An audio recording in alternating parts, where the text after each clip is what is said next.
Entré y vi a mi familia en el sofá. Mi marido, mi madre, mi hijo y mi propia hermana. ¿Qué pasa?, pregunté, temiendo lo peor. Mamá, siéntate, dijo mi hijo. Tienes que aceptar una nueva realidad. Ya no estás al mando de esta familia. La tía Beatriz.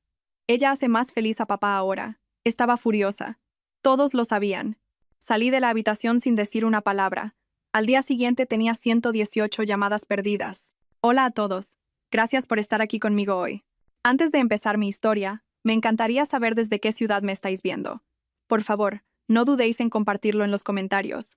Ahora, permitidme que os sumerja en esta historia. El viento de la sierra madrileña era cortante esa noche. De ese tipo de frío que se cuela a través del abrigo y se te instala en los huesos. Acababa de aterrizar en Barajas después de 3 días agotadores en Barcelona, salvando un acuerdo que mi marido, Marco, casi había torpedeado con su arrogancia. Estaba exhausta. Me ardían los ojos por la falta de sueño y me dolían los hombros por el peso de la bolsa del portátil. Todo lo que quería era una ducha caliente, una copa de vino tinto y la comodidad de mi hogar. Quería decirle a Marco que había arreglado su desastre, que el imperio inmobiliario Vega Fuentes, que habíamos construido durante 22 años, estaba a salvo otro trimestre. Metí el coche en la entrada de nuestro chalet en La Moraleja. Las luces del salón estaban encendidas, brillando con fuerza contra el césped oscuro y cubierto de escarcha. Era extraño. Normalmente, a las 10 de la noche, la casa estaba en silencio. Marco estaría en su despacho y mi hijo de 21 años, Javier, estaría en su habitación jugando a videojuegos o con sus amigos. Abrí la puerta principal, dejando caer mis llaves en el cuenco de la mesa del recibidor. El silencio que me recibió no era pacífico, era denso. Se sentía cargado, como el aire antes de una tormenta. «Hola», dije en voz alta colgando mi abrigo. «Marco, Javier, estoy aquí». «Elena, estamos en el salón». La voz de mi madre llegó desde la sala de estar. Se me encogió el estómago. Mi madre, Carmen, vivía a 40 minutos. ¿Qué hacía aquí un martes por la noche? Un pánico repentino se apoderó de mí. ¿Le había pasado algo a mi hermana Beatriz? ¿Alguien estaba enfermo? Corrí hacia el salón, con el corazón martillándome en las costillas. Pero no era una emergencia médica. Era un tribunal. Estaban todos allí, dispuestos en el sofá de diseño de piel que yo misma había elegido las navidades pasadas. Marco estaba sentado en el centro, impecablemente vestido con una camisa blanca, pero no me miraba a los ojos. A su izquierda estaba mi madre, Carmen, con la postura rígida y las manos fuertemente entrelazadas en su regazo. A su derecha, Beatriz, mi hermana pequeña. Y en el sillón contiguo, mi hijo Javier. La atmósfera era sofocante. Nadie lloraba. Nadie parecía triste. Parecían resueltos. «¿Qué está pasando?», pregunté, con la respiración entrecortada. «¿Estáis todos bien, mamá?». Di un paso adelante, pero Javier se levantó. No vino a abrazarme. Se plantó como un guardia de seguridad bloqueando una puerta. Me miró con unos ojos desprovistos de la calidez que yo había cultivado durante 2 décadas. «Mamá, siéntate», dijo Javier. Su voz era fría, más grave de lo que recordaba, despojada de todo afecto. «Tienes que escuchar y no montar un escándalo». «¿Un escándalo? Javier, me estás asustando. ¿Qué es esto?». «Tienes que aceptar una nueva realidad», continuó, recitando palabras que sonaban ensayadas. «Ya no estás al mando de esta familia». Miré a Marco. «Marco, ¿por qué no dices nada?». Marco finalmente levantó la vista. Su atractivo rostro, el rostro que había sido la imagen pública de nuestra empresa durante años, se contrajo en una mueca de lástima mezclada con fastidio. «Se acabó, Elena. La farsa. Se ha terminado». «¿Qué farsa?». Sentía que me ahogaba en tierra firme. «La tía Beatriz», dijo Javier, señalando a mi hermana. «Ella hace más feliz a papá ahora. A diferencia de ti, ella lo entiende». El mundo dejó de girar. Miré a Beatriz, mi hermana pequeña, a la que le había pagado el alquiler durante 6 años. A la que había contratado cuando nadie más le daba trabajo. Estaba sentada con las piernas cruzadas, llevando una blusa de seda que se parecía sospechosamente a una que faltaba en mi armario. Y entonces lo vi. La mano de Marco descansaba casualmente, posesivamente, sobre la rodilla de Beatriz. «No queríamos que te enteraras por un extraño», intervino mi madre, Carmen. Su voz no era de disculpa, era un sermón. «Queríamos hacer esto como una familia. Elena, tienes que ser realista. Llevas años casada con tu trabajo. Marco es un hombre con necesidades. Necesita una esposa que esté presente, no una socia que duerme con su portátil». «Mamá», susurré, la traición cortando más profundo que cualquier cuchillo. Tú lo sabías. Estás aprobando esto. Estoy apoyando la felicidad, dijo Carmen, levantando la barbilla con aire desafiante. Beatriz y Marco comparten una conexión. Se quieren, Elena. No es algo que planearan. Simplemente ocurrió. No puedes castigarlos por enamorarse. Miré a Beatriz. Ofreció una pequeña sonrisa triunfante. Se colocó un mechón de pelo detrás de la oreja y bajó la mirada.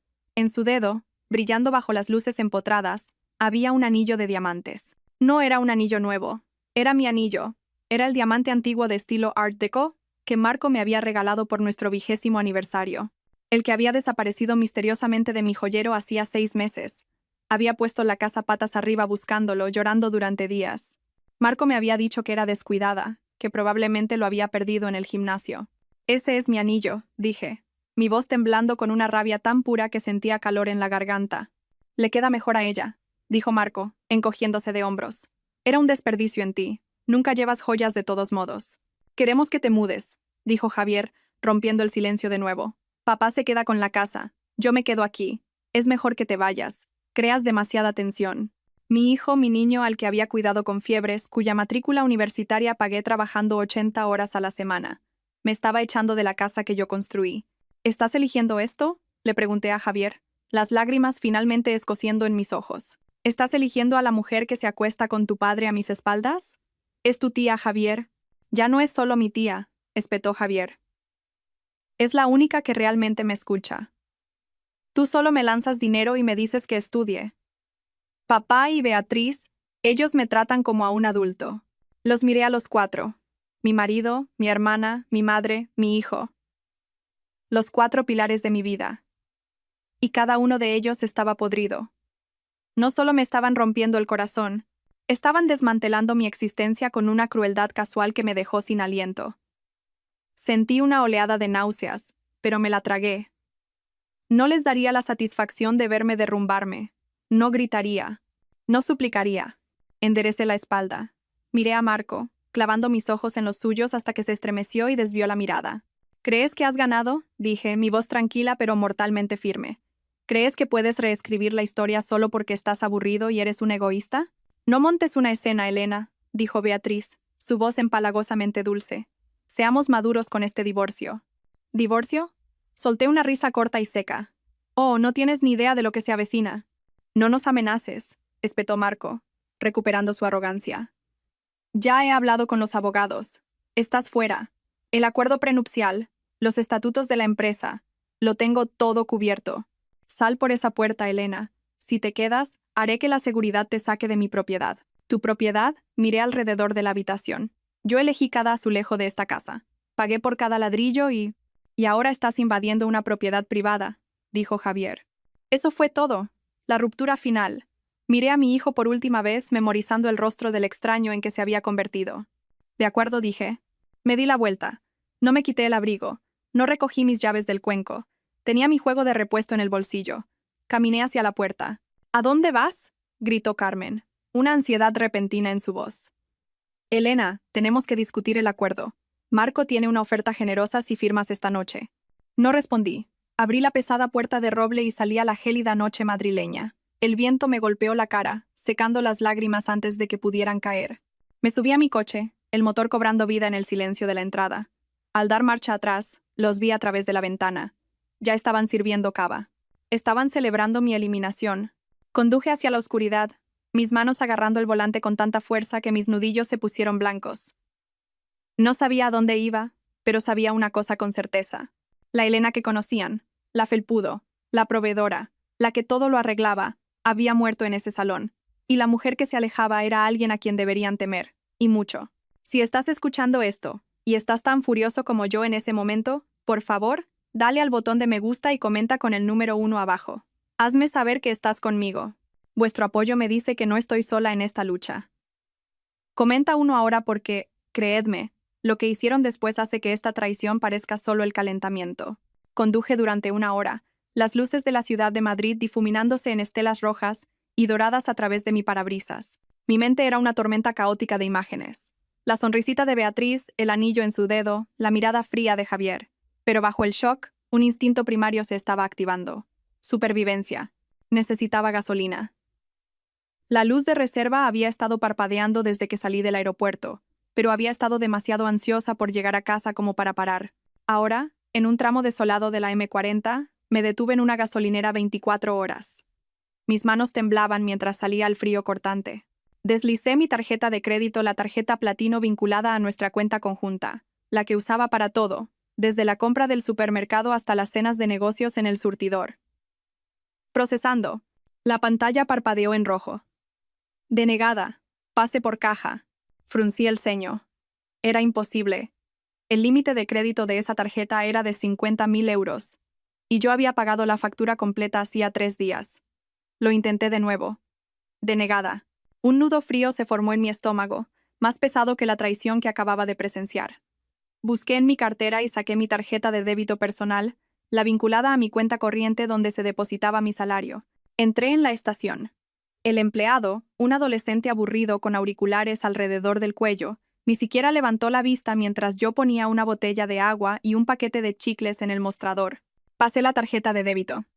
No pasa, murmuró, masticando su chicle. Inténtalo de nuevo, dije, con la voz tensa. Hay dinero ahí. Suspiró y la pasó de nuevo. Denegada, señora. Fondos insuficientes o tarjeta bloqueada.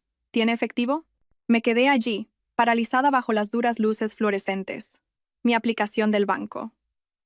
Tenía que revisar mi aplicación. Mis dedos torpes buscaron mi teléfono mientras iniciaba sesión. Acceso denegado. Fallo en la autenticación del usuario. Por favor, contacte con su sucursal. Probé la cuenta de la empresa. Acceso denegado. Probé la cuenta de ahorros conjunta. Acceso denegado. Marco no solo me había echado de casa. Había ejecutado un interruptor de emergencia financiero. Lo había estado planeando. No bloqueas a un copropietario de las cuentas empresariales y personales al instante a menos que hayas preparado el terreno con el banco, alegando falsamente fraude o cambiando los privilegios administrativos con días de antelación. Me quería en la indigencia. Quería dejarme tirada en medio de la noche sin recursos, para que me arrastrara de vuelta y firmara cualquier oferta generosa que Carmen había mencionado. Rebusqué en mi bolso, más allá del plástico inútil, hasta el pequeño bolsillo con cremallera del fondo. Encontré 3 billetes arrugados de 20 euros y un puñado de monedas. 60 euros. Ese era mi patrimonio neto en este momento. Pagué 20 euros de gasolina y el agua con efectivo. Volví a mi coche, temblando, no solo por el frío, sino por la aterradora conciencia de mi vulnerabilidad. No podía ir a un hotel. No tenía tarjeta de crédito para el depósito. No podía ir a casa de mi madre. No podía ir a la de Beatriz. Conduje hasta que encontré un motel de carretera con un letrero de neón parpadeante que decía libre. Era uno de esos lugares donde los camioneros duermen unas horas. El tipo de lugar donde las sábanas huelen a humo rancio y arrepentimiento. ¿Pago por adelantado?, dijo el gerente nocturno a través de un cristal blindado. 50 euros por la noche. Le entregué 50 de mis 60 euros restantes. Me deslizó una llave por la bandeja. Habitación 12. La habitación estaba helada. El calefactor traqueteaba y escupía un aire que olía a polvo quemado. Me senté al borde del colchón hundido, todavía con mi caro traje de negocios, el abrigo bien apretado a mi alrededor. Miré mi teléfono. La pantalla estaba iluminada con notificaciones. No disculpas, no por favor, vuelve. 118 llamadas perdidas. La mayoría eran de un número que reconocí, el del abogado personal de Marco, un tiburón llamado Ricardo Balbuena. Y luego empezaron a llegar los correos electrónicos. Asunto: acuerdo de disolución de matrimonio. Asunto: urgente, acuerdo de confidencialidad requerido. Asunto: notificación de despido, Inmobiliaria Vega Fuentes. Abrí primero la notificación de despido. Era un PDF adjunto a un correo de la directora de Recursos Humanos, una mujer que yo había contratado, una mujer a la que había guiado, estimada Sra. Fuentes, con efecto inmediato, su puesto como directora de operaciones queda rescindido por causa justificada. Alegaciones de espionaje corporativo y negligencia grave. Me reí. Un sonido áspero y ronco en la habitación vacía.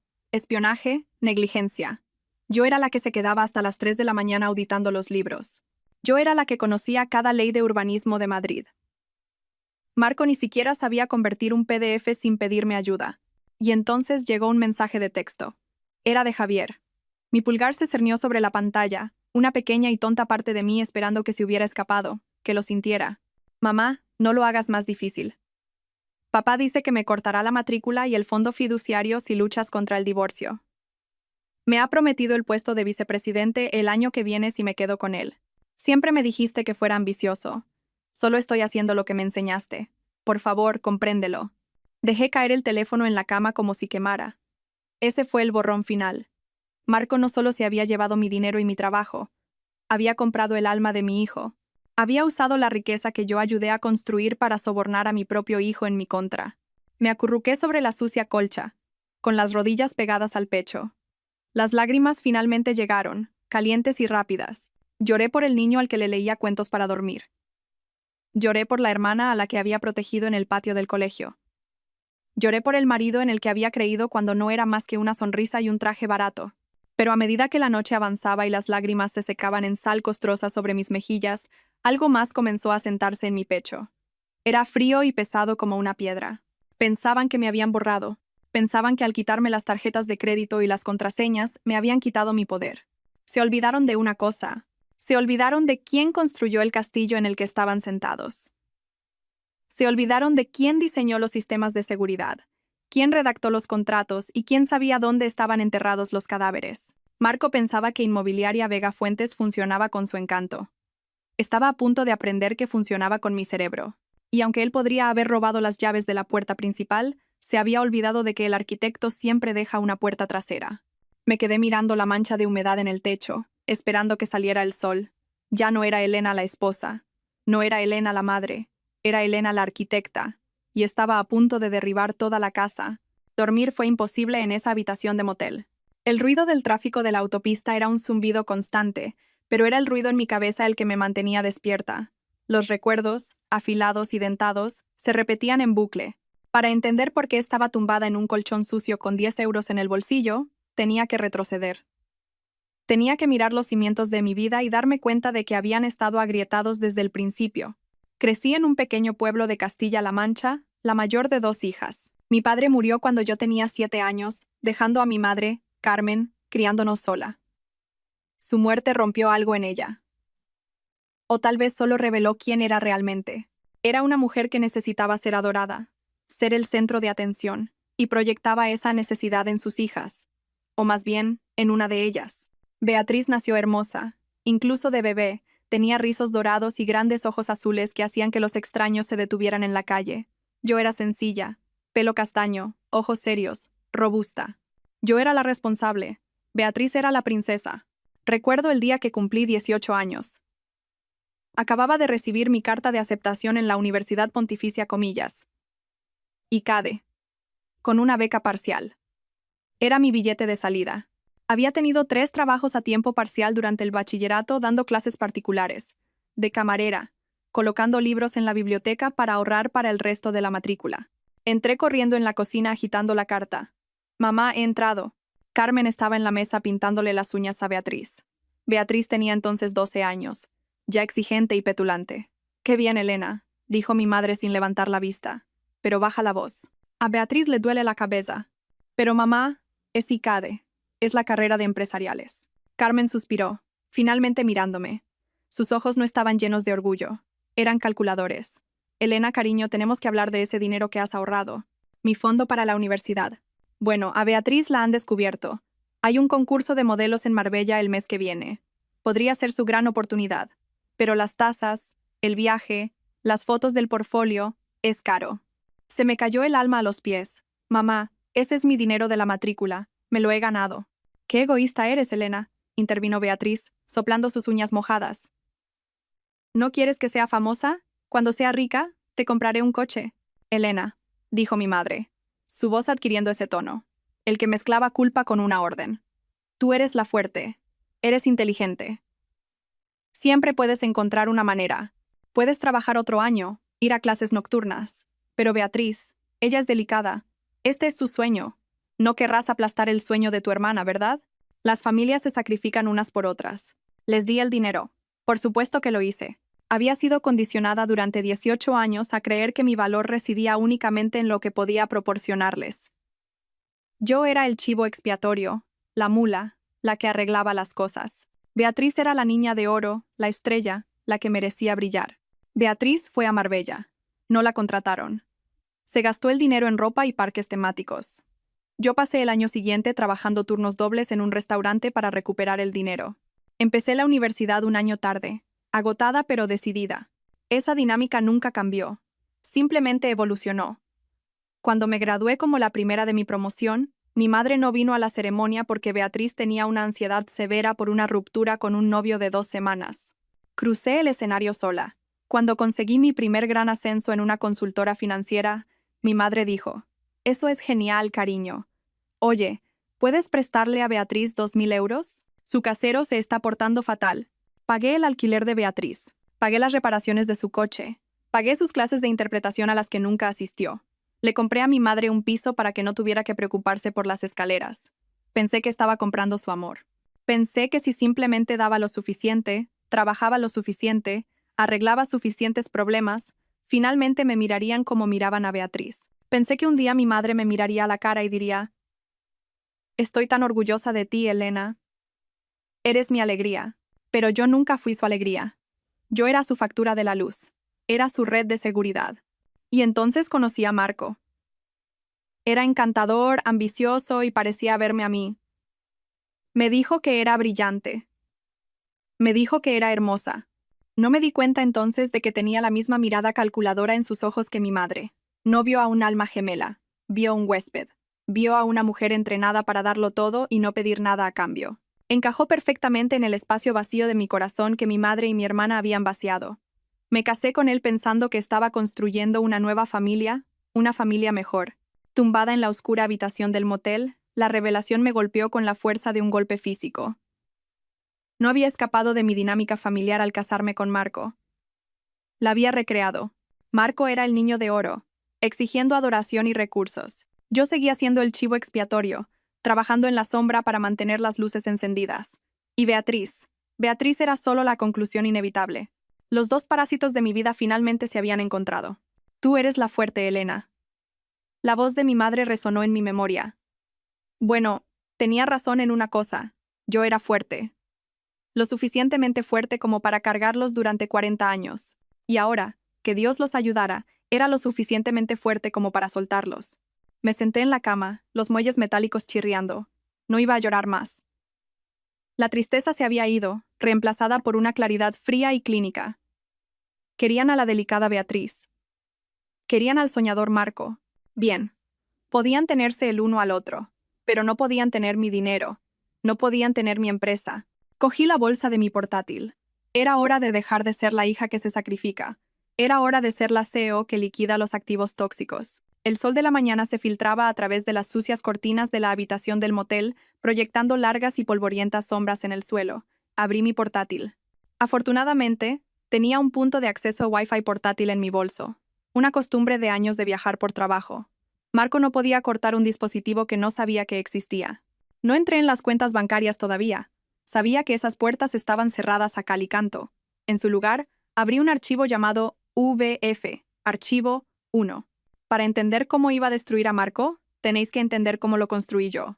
Conocí a Marco hace 22 años en un evento de networking inmobiliario en el centro de Madrid.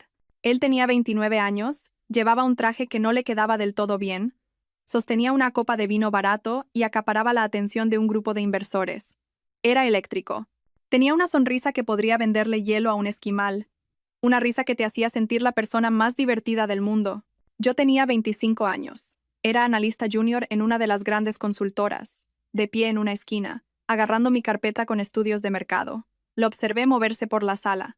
Era carismático, sí, pero podía oír lo que decía. Soltaba palabrería. Hacía promesas sobre rendimientos que eran matemáticamente imposibles. Me acorraló junto al buffet. «Parece que estás analizando la integridad estructural de las brochetas de gambas», bromeó. No sonreí. «Estoy analizando tu discurso a esos inversores. Estás prometiendo una rentabilidad del 15% en una propiedad en un distrito en declive. Vas a hacerles perder su dinero». Parpadeó sorprendido. Luego se rió. «Vale, me has pillado. Soy un hombre de ideas, no de números. Necesito a alguien que entienda las cosas aburridas. Las cosas aburridas son las que te mantienen fuera de la cárcel», dije secamente. Se enamoró de mí, o al menos de lo que podía hacer por él en ese mismo momento. En 6 meses, estábamos casados. En un año, Fundamos Inmobiliaria Vega Fuentes. La división del trabajo se estableció de inmediato. Marco era la cara visible, era el consejero delegado. Tenía las reuniones con los clientes, jugaba al golf con los promotores y concedía entrevistas a Expansión y 5 días. Le encantaba ser el centro de atención. Le encantaba el título.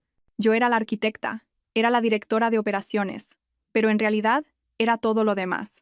Encontraba las propiedades, negociaba los préstamos, gestionaba a los contratistas. Peleaba con el ayuntamiento por las licencias urbanísticas. Hacía los impuestos, las nóminas, el cumplimiento legal. Nuestro primer gran proyecto fue un desastre anunciado.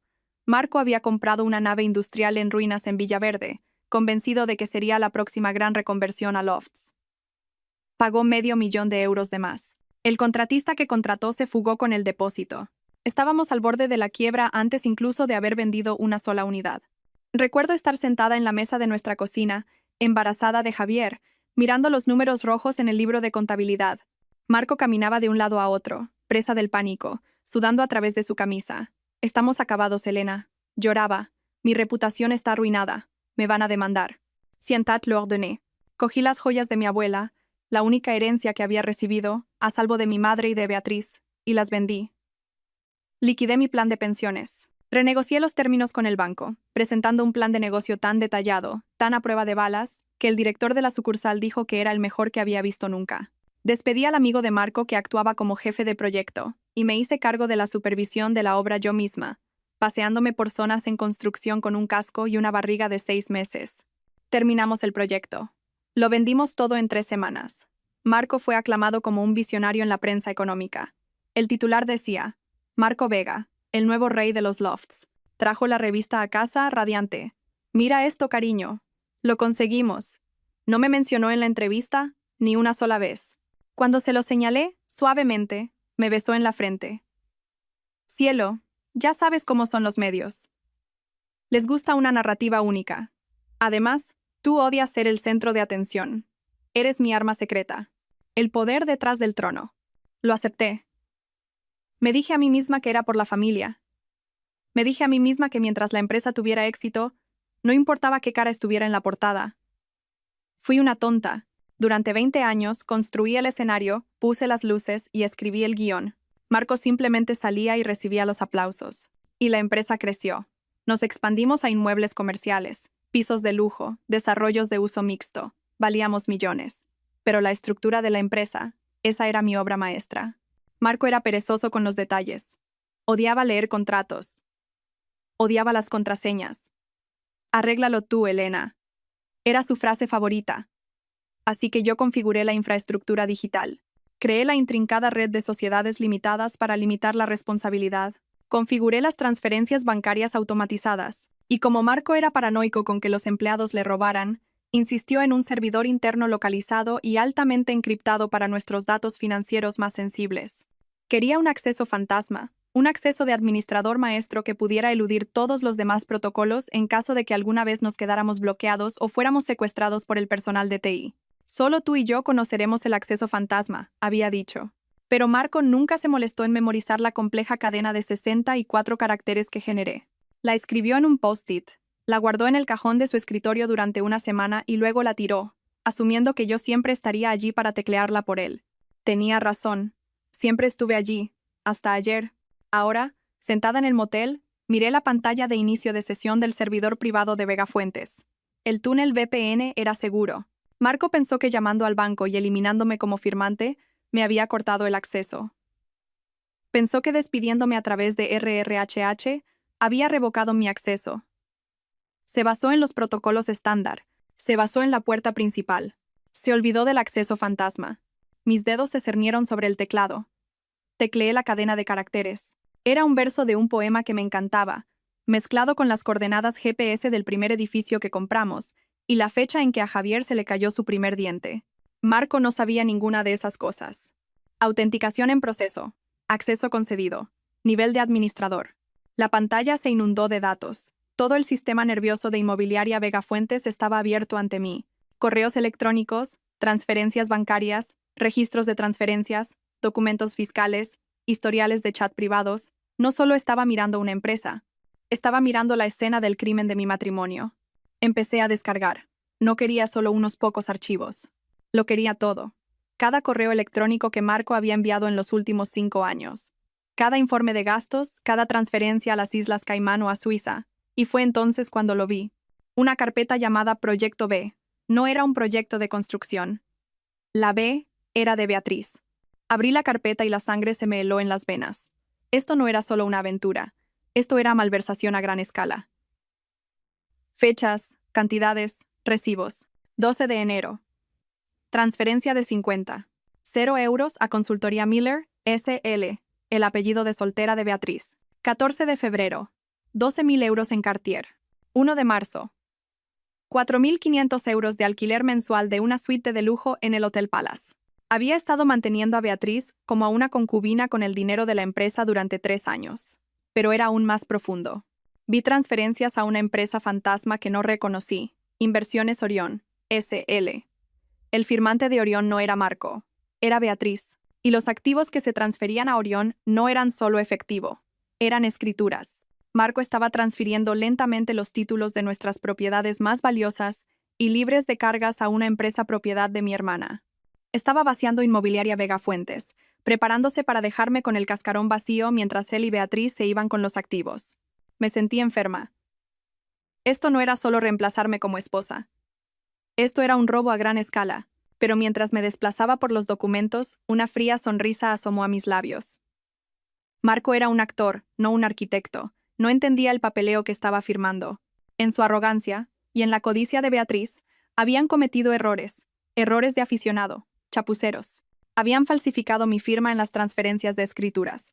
Podía verlo en los PDF, una torpe copia digital de mi firma de un documento diferente. Y en el acuerdo de operaciones de Inversiones Orión, Beatriz había puesto su dirección permanente. Era mi dirección, la casa que yo pagué. Los tenía pillados, pero no podía atacar todavía. Si iba a la policía ahora, Marco alegaría que fue un error administrativo, pagaría una multa y me enterraría en litigios durante años. Él tenía dinero para abogados caros. Yo tenía 10 euros. No, necesitaba dejar que se ahorcaran solos. Necesitaba que se sintieran seguros. Necesitaba que pensaran que estaba derrotada, arruinada y escondida en un agujero. Cerré el portátil. Tenía los planos de su destrucción. Ahora solo necesitaba construir la trampa. La evidencia digital del Proyecto B ardía en mi mente, obligándome a recordar exactamente cómo Beatriz se había infiltrado en mi santuario. Comenzó hace 5 años, una época en la que Inmobiliaria Vega Fuentes estaba en auge y mi guardia estaba baja. Beatriz acababa de pasar por su tercer divorcio. Su exmarido, un mecánico decente llamado David, la había dejado porque se negaba a trabajar y se gastaba su sueldo en bolsos de diseño que no podía permitirse. Apareció en mi puerta con 2 maletas y una historia lacrimógena que habría ganado un Goya. Era un maltratador, Elena, lloró, arrojándose a mis brazos. Más tarde supe que maltratador significaba que le había cortado la tarjeta de crédito. No tengo a dónde ir. Mamá dijo que tú me ayudarías. Carmen me llamó 10 minutos después. Elena, tienes esa casa tan grande con todas esas habitaciones de invitados vacías. Deja que tu hermana se quede unas semanas. Solo necesita recuperarse. La familia ayuda a la familia. Acepté. Siempre aceptaba. Unas semanas se convirtieron en 6 meses. Beatriz se pasaba el día junto a mi piscina, bebiendo mi vino y criticando a mis jardineros. Marco, en ese momento, parecía molesto por su presencia. Es una vaga, Elena. Se quejaba. Trata nuestra casa como un hotel. Yo la defendía. Está de duelo, Marco. Dale tiempo. Luego vino la petición. Necesito un trabajo, anunció Beatriz una noche en la cena. Estoy aburrida. Quiero trabajar para vosotros. Casi me atraganto. Beatriz, dirigimos una empresa inmobiliaria comercial. Es de alta presión. ¿Qué habilidades tienes para esto? Soy buena con la gente, insistió. Puedo ser. No sé. Relaciones con clientes. Puedo organizar las fiestas. Puedo hablar con los inversores. Vosotros sois tan serios. Necesitáis a alguien divertido. No, dije. Fue una de las pocas veces que puse un límite. Pero Carmen intervino. Condujo 40 minutos para tomar un café conmigo. Elena, esta es la oportunidad de Beatriz para ser responsable. Si no le das un trabajo, se hundirá. ¿Quieres que viva en tu sofá para siempre? Dale un sueldo. Deja que se mude. A Marco le parece una buena idea. Parpadeé. A Marco. Hablé con él, dijo Carmen suavemente. Cree que Beatriz podría ayudar a suavizar la imagen de la empresa. Ya sabes que tú puedes ser un poco intensa, cariño. Me enfrenté a Marco. ¿Quieres contratar a Beatriz? Marco se encogió de hombros, ajustándose la corbata. Tu madre tiene razón. Necesitamos a alguien que se encargue de lo social. Las galas, los eventos de caridad. Tú odias esas cosas. Deja que lo haga ella. Págale un sueldo de asistente. Sácala de casa. Todos ganamos. Seguí. Creé un puesto. Directora de eventos especiales. Al principio pareció funcionar. Beatriz se mudó a un apartamento que yo subvencioné y organizó la fiesta de Navidad de la empresa. Fue lujosa por encima del presupuesto, pero un éxito. Luego comenzaron los cambios sutiles. Beatriz empezó a venir a la oficina todos los días, vestida no con ropa de negocios, sino con vestidos ceñidos que estaban justo al borde de lo inapropiado. Pasaba horas en el despacho de Marco discutiendo la logística de los eventos. Yo pasaba por delante y los oía reír. Cada vez que entraba en la habitación, se callaban. ¿Qué es tan gracioso?, preguntaba, sintiendo un pinchazo de inquietud.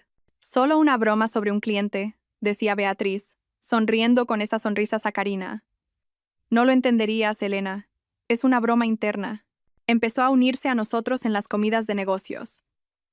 Luego empezó a reemplazarme en ellas. Elena, quédate tú y termina las proyecciones trimestrales, decía Marco. Beatriz y yo llevaremos a los promotores al asador. Ya sabes que odias las conversaciones triviales. Y yo odiaba las conversaciones triviales. Amaba el trabajo. Así que los dejé ir. Me quedaba en la oficina comiendo una ensalada en mi escritorio, haciendo números, asegurándome de que nuestros márgenes de beneficio fueran saludables, mientras mi marido y mi hermana bebían dry martinis y se reían a mi costa. Noté cambios en Marco. Empezó a vestir más joven. Se compró un Porsche que no necesitaba. Empezó a quedarse hasta tarde por networking. Cuando expresé mi preocupación, Carmen me manipuló hasta el infinito. «Estás siendo paranoica, Elena», me regañó. «Deberías alegrarte de que Marco y Beatriz se lleven bien. La mayoría de los hombres odian a sus cuñadas. Es una bendición. No lo arruines con tus celos. Es impropio de ti». Celos. Me hizo sentir como una arpía loca e insegura. Ahora, mirando la carpeta del Proyecto B en mi portátil, vi la realidad. Las cenas de networking eran citas. Los viajes de negocios a Ibiza eran vacaciones. Y los honorarios de consultoría pagados a Beatriz eran en realidad su asignación por ser su amante. La serpiente no se había colado simplemente en la hierba. Yo había abierto la puerta, la había invitado a entrar y le había dado leche caliente. Y la peor parte, mi madre había mantenido la puerta abierta. Carmen había mediado en esto.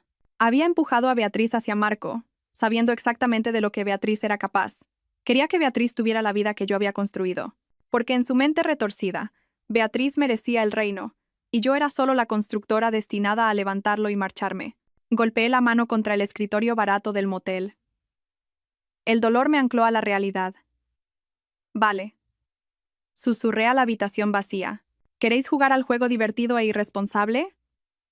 Veamos qué tan divertido es cuando la arquitecta tira del muro de carga. Pasé las siguientes 6 horas en un trance de contabilidad forense. El acceso fantasma me daba acceso a todo, pero tenía que ser cuidadosa. Si hacía algún cambio, si alteraba algún archivo, los registros del sistema podrían alertar al director de TI, un hombre llamado Esteban que solía ser leal a mí, pero que ahora, sin duda, respondía ante Marco. Así que me convertí en un fantasma. Copié, descargué, hice capturas de pantalla, rastreé el flujo de dinero. Era peor de lo que pensaba. Inmobiliaria Vega Fuentes se estaba desangrando para financiar su estilo de vida y las transferencias a la empresa fantasma de Beatriz. Marco había dejado de pagar a los proveedores. Llevábamos 3 meses de retraso en los pagos a las cuadrillas de construcción del nuevo rascacielos en el distrito financiero. Estábamos en impago de los intereses de 2 préstamos importantes. Marco estaba desvistiendo un santo para vestir a Beatriz. La empresa, el trabajo de mi vida, era un castillo de naipes. Si los acreedores se enteraban, seríamos insolventes en 30 días. Pero entonces encontré algo que me hizo incorporarme. Era una cadena de correos electrónicos entre Marco y un detective privado llamado Investigaciones Balbuena. La fecha era de hace 2 años. Asunto: vigilancia objetivo. Fuentes. Marco: necesito trapos sucios. Lo que sea. Infidelidad, abuso de sustancias, inestabilidad mental. Necesito motivos para anular el acuerdo prenupcial. Valbuena. Señor Vega. La hemos seguido durante 6 meses. Va al trabajo. Va al supermercado. Va a casa de su madre. Trabaja hasta tarde. No hay trapos sucios. La mujer es una santa. Marco. Busca más a fondo o invéntate algo. No puedo permitirme darle la mitad. Se me cortó la respiración. 2 años. Llevaba 2 años planeando deshacerse de mí, pero no encontraba la manera de hacerlo sin perder dinero. Y luego, un correo más reciente, fechado hace una semana. Marco, olvida los trapos sucios. Vamos con el ángulo del colapso mental. Su familia testificará. Su madre y su hermana están a bordo. Alegaremos que está sobrecargada de trabajo, paranoica, no apta para dirigir. Forzaremos una moción de censura en la Junta. Una vez que esté fuera, activaremos la cláusula de compra a la valoración más baja. Carmen, puedo testificar que ha estado errática últimamente. Muy emocional. Estoy preocupada por ella, Marco. Tenemos que hacer lo mejor para la empresa. Miré la pantalla, las lágrimas de rabia nublando mi visión. Mi madre. Mi propia madre estaba conspirando para hacerme pasar por mentalmente inestable para que su niña de oro pudiera robarme a mi marido y mi dinero. Erratitza susurré. Os voy a enseñar lo que es errático. Profundicé más. Necesitaba una palanca. La evidencia de fraude era buena, pero llevaría tiempo demostrarla en los tribunales. Necesitaba algo inmediato, algo que aterrorizara a Marco. Lo encontré en las declaraciones de impuestos. El año pasado, para asegurar un préstamo masivo de una firma de capital privado, Marco había inflado las tasas de ocupación de nuestras propiedades comerciales. Había falsificado contratos de arrendamiento. Había falsificado físicamente las firmas de inquilinos que no existían. Esto no era solo fraude civil. Esto era fraude bancario. Esto era delito federal con pena de cárcel. Y los documentos del préstamo estaban firmados por Marco Vega, consejero delegado. Mi firma no estaba en ellos.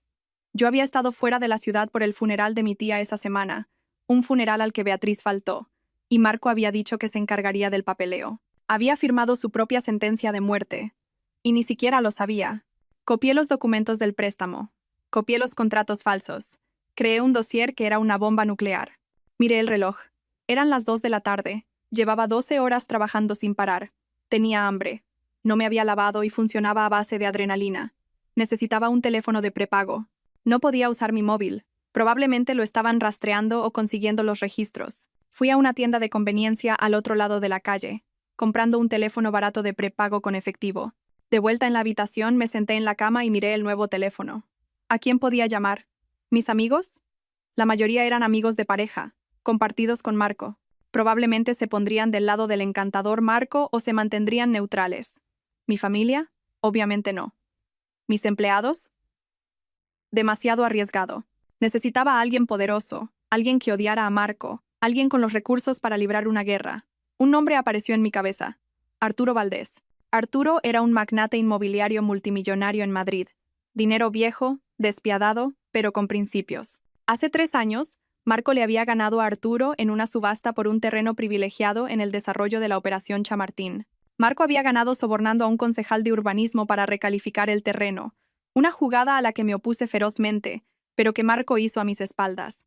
Arturo había sospechado juego sucio. Había llamado públicamente a Marco un trepa con traje barato.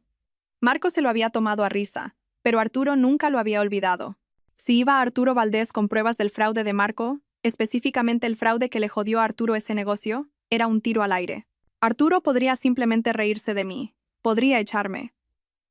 Pero era la única persona en Madrid con suficiente poder para protegerme del equipo legal de Marco. Marqué el número de Empresas Valdés. Lo sabía de memoria. Lo había mirado suficientes veces cuando éramos rivales. Empresas Valdés, Gabinete de Presidencia, respondió una voz nítida. Necesito hablar con el señor Valdés. Inmediatamente. El señor Valdés está en reuniones. ¿Puedo preguntar de qué se trata? Dígale que es Elena Fuentes. Dígale que sé cómo Marco Vega consiguió la recalificación del solar de Chamartín y dígale que tengo los correos electrónicos. Hubo una pausa. Un momento, por favor. 30 segundos después, una voz grave y profunda sonó en la línea. Sra. Fuentes. ¿A qué debo el placer? ¿La envía su marido a regodearse? Mi marido acaba de despedirme. Ha vaciado mis cuentas bancarias y ha metido a su amante en mi casa, dije, con voz firme. No estoy aquí para regodearme, señor Valdés. Estoy aquí para reducirlo a cenizas. Y pensé que quizás querría traer los malvaviscos. Silencio. Luego una risa grave. La escucho. Antes de ir a encontrarme con Arturo Valdés, Había una herida más que tenía que cauterizar. Un archivo que había estado evitando en la base de datos de Vega Fuentes, el fondo fiduciario de Javier. Javier era mi punto débil, mi talón de Aquiles. Lo había protegido del narcisismo de Marco toda su vida. Cuando Marco olvidaba el cumpleaños de Javier, yo compraba el regalo y firmaba con el nombre de Marco. Cuando Marco se perdía los partidos de fútbol de Javier, le decía a Javier que papá estaba trabajando duro por nuestro futuro. Lo había criado para que creyera que su padre era un héroe, encubriendo la realidad de que su padre era un egoísta negligente. Ahora me daba cuenta de que ese fue mi mayor error. Había protegido a Javier de la verdad, y al hacerlo, había permitido que Marco comprara su lealtad con mentiras. Abrí los documentos del fondo fiduciario. Marco había modificado recientemente los términos. Originalmente, el fondo se pagaría a los 25 años, condicionado a la graduación universitaria. Los nuevos términos, fechados hace 2 semanas. Acceso inmediato a una disposición de 200.000 euros en efectivo, transferencia del título de propiedad del Porsche 911 de 2023. Y la correspondencia adjunta. Javier. Papá. Mamá se va a poner como una fiera si dejo la carrera el próximo semestre. Marco. Mamá no va a estar al mando mucho más tiempo, Javi. Ella te trata como a un niño. Yo te trato como a un hombre. ¿Quieres el coche? ¿Quieres el dinero? Solo tienes que apoyarme cuando llegue el momento. Tienes que decirles a los abogados que mamá ha estado actuando de forma extraña, que está inestable. Javier. Bueno, últimamente sí que ha estado un poco estresada. Marco. Exacto. Está perdiendo la cabeza. Tenemos que proteger la empresa. Si te quedas conmigo, te haré vicepresidente de adquisiciones el año que viene, sin necesidad de título. Puedes aprender sobre la marcha, como yo. Javier. ¿Vicepresidente? ¿En serio? Vale. Cuenta conmigo. ¿Qué tengo que hacer? Leí las palabras y mi corazón no solo se rompió, se hizo polvo. ¿Vicepresidente de adquisiciones? Javier estaba suspendiendo introducción a la economía. Se pasaba los fines de semana jugando a videojuegos y durmiendo hasta el mediodía. No estaba cualificado para dirigir un puesto de limonada, y mucho menos un departamento en una empresa multimillonaria. Marco lo estaba preparando para el fracaso, acariciando su ego para usarlo como un peón contra mí. Y Javier, mi dulce niño, había vendido a su madre por un Porsche y un título que no se había ganado. Recordé el mensaje que me envió anoche. Papá dice que me cortará la matrícula. No estaba preocupado por la matrícula. Estaba preocupado por el dinero fácil. Abrí el extracto de la tarjeta de crédito de Javier, la que yo pagaba. Tienda de licores, discoteca, apuestas online, discoteca, club de striptease. Estaba en una espiral descendente, y en lugar de educarlo, Marco estaba financiando esa espiral para comprar un aliado. Cogí mi teléfono de prepago. Dudé. Era mi hijo, pero el chico que se sentó en ese sofá y me dijo que aceptara la realidad no era el chico que yo crié, era una creación de su padre. Si continuaba amortiguando su caída, lo perdería para siempre en el mundo de corrupción y superficialidad de Marco. La única forma de salvarlo de verdad, era dejarlo estrellarse. Escribí un mensaje de texto. No lo envié todavía. Solo lo escribí mirando el cursor. Javier, he visto los correos. He visto el coche. Elegiste el camino fácil. Pero el camino fácil es una trampa. Cuando tu padre termine de usarte, te descartará igual que a mí. Te quiero lo suficiente como para dejarte aprender esto por las malas. Buena suerte, señor vicepresidente. Guardé el borrador. Me sequé los ojos. Navegué hasta el sistema de nóminas. Eliminé a Javier de la nómina de becario en la que había estado durante 3 años a pesar de no haber pisado nunca la oficina. No podía tocar el fondo fiduciario. Marco lo controlaba ahora. Pero podía tocar el seguro de salud. Javier estaba en mi póliza. La póliza que yo pagaba personalmente. Eliminar dependiente. Javier Vega. Motivo. Ya no es estudiante a tiempo completo. Era mezquino. Era pequeño. Pero era la primera vez en 21 años que no le arreglaba algo. Mi teléfono vibró. Era la dirección para la reunión con Arturo Valdés. En 1 hora. El Casino de Madrid, salón biblioteca. Venga sola. Cerré el portátil. Fui al baño y me eché agua fría en la cara. Intenté arreglarme el pelo. Mi traje estaba arrugado, pero lo sacudí. Me puse una capa de pintalabios, mi armadura.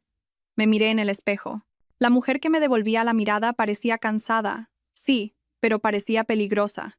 Parecía una madre que había perdido a sus cachorros y no tenía nada que perder. ¿Quieres inestabilidad, Marco? le dije a mi reflejo. Te voy a enseñar lo que es un terremoto. Entré en el casino de Madrid con el mismo traje arrugado con el que había huido de mi casa, llevando una bolsa de portátil que contenía pruebas suficientes para enviar a mi marido a la cárcel de Soto del Real. El portero me miró con escepticismo. Este lugar olía a dinero viejo, a puros y a caoba, un mundo que Arturo Valdés gobernaba. Lo encontré en la sala de la biblioteca, sentado en un sillón de cuero leyendo el Financial Times. Tenía 65 años, pelo plateado y ojos como pedernal pulido. No se levantó cuando me acerqué. «Sra», Fuentes dijo, doblando su periódico. «Tiene un aspecto terrible». «Me siento terrible», admití, hundiéndome en la silla frente a él. «Pero mi cerebro funciona perfectamente». «Mencionó el acuerdo de Chamartín», dijo Arturo, yendo al grano. «Dijo que tenía pruebas». Abrí mi portátil. No perdí el tiempo en cortesías. Saqué el dossier que había compilado en la habitación del motel. Giré la pantalla hacia él. Hace 3 años, Marco le ganó el solar de Chamartín. Usted sospechaba que sobornó al concejal de urbanismo, Francisco Miller. Tenía razón. Arturo se inclinó hacia adelante, sus ojos entrecerrándose. «Aquí está la transferencia bancaria», dije, señalando la pantalla. 50.000 euros a una empresa fantasma llamada Gestiones Miller. Y aquí están los correos electrónicos entre Marco y Miller discutiendo la tasa de recalificación acelerada. Marco fue un chapucero. Usó su correo personal para el contacto inicial. Arturo examinó los documentos. Su expresión no cambió, pero el aire a su alrededor pareció volverse más frío. «¿Por qué me enseña esto ahora?» «Usted era la directora de operaciones. Se benefició de este acuerdo». «No lo sabía», dije. Mi voz firme. Marco llevaba una contabilidad paralela. La encontré anoche después de que me echara de mi casa, congelara mis cuentas y metiera a mi hermana en mi cama. Arturo levantó la vista, un destello de sorpresa cruzando su rostro. «¿Su hermana?» «Y mi madre los está animando», añadí, una risa amarga escapándose de mis labios. «Es una reunión familiar en toda regla, y yo soy la única no invitada». Tomé aire. «Señor Valdés, no he venido a cotillar. He venido a hacer un trato. Marco está tratando de destruirme. Ha falsificado mi firma en préstamos fraudulentos. Está malversando fondos de la empresa. Va a dejar Inmobiliaria Vega Fuentes como un cráter humeante». «¿Y quiere que la salve?», preguntó Arturo, levantando una ceja. «No, quiero que me ayude a enterrarlo. Y a cambio, le daré la propiedad de Chamartín». Arturo hizo una pausa. Continué. «Marco está sobreendeudado. Tiene poco efectivo. Está a punto de impagar los préstamos de construcción. Si usted interviene ahora como un inversor caballero blanco, ofreciendo un préstamo puente para salvar el proyecto, lo aceptará. Está desesperado. Y, en el contrato de préstamo, incluimos una cláusula de garantía. Si incumple, cosa que hará porque yo conozco los números reales, usted se queda con los activos, específicamente, la escritura de Chamartín». Arturo me miró fijamente durante un largo momento. El silencio se alargó, denso y tenso. Luego, una lenta sonrisa se extendió por su rostro. No era una sonrisa cálida. Era la sonrisa de un depredador reconociendo a otro depredador. «Es usted vengativa, ¿verdad?», dijo Arturo suavemente. «Soy eficiente», corregí. «Marco piensa que soy una esposa despechada que va a llorar en un rincón. No se da cuenta de que yo soy la que escribió su plan de negocio». Arturo cerró mi portátil y lo empujó hacia mí. «Me gusta usted, Elena. Tiene agallas. Marco siempre me pareció un pavo real. Todo plumas, nada de vuelo. Pero usted es un halcón». Sacó su teléfono. «Voy a llamar a mi asesor personal. Es el mejor abogado litigante de Madrid. La representará en el divorcio. Pro bono. Considérelo una inversión en nuestra nueva asociación». «Gracias», susurré, el alivio inundándome. «Y Elena», añadió Arturo con los ojos duros, «no me decepcione. Si hacemos esto, lo destruimos por completo, sin piedad, sin aceptarlo de vuelta cuando llore». «No estará llorando», dije, pensando en la sonrisita de Marco cuando me quitó el anillo. «Estará gritando». Arturo asintió. «Bien.